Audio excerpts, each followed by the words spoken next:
Republican leaders are pushing back Thursday on President Trump's refusal to commit to a peaceful transfer of power should he lose the November 3rd election. Trump was asked at a news conference at the White House Wednesday. Will you commit here today for a peaceful transferal of power after the election?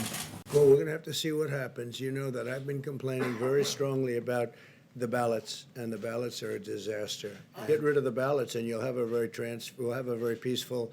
There won't be a transfer, frankly. There'll be a continuation. The president, who trails Democratic nominee Joe Biden in national opinion polls, has repeatedly cast doubt on the legitimacy of the election, asserting without evidence that mail-in ballots would lead to fraud and a, quote, rigged outcome.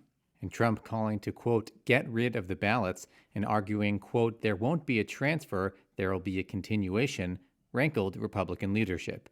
Senate Majority Leader Mitch McConnell tweeted, quote, there will be an orderly transition just as there has been every 4 years since 1792. Senator Mitt Romney tweeted, quote, fundamental to democracy is the peaceful transition of power.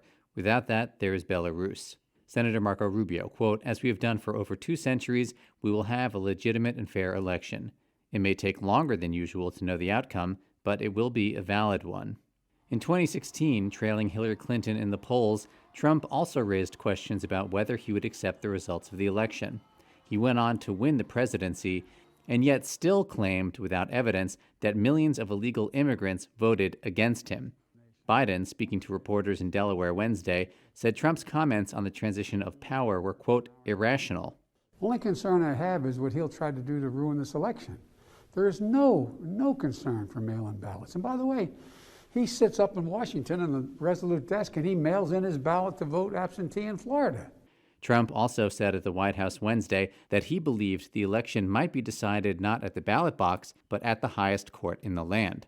This scam that the Democrats are pulling, it's a scam. The scam will be before the United States Supreme Court.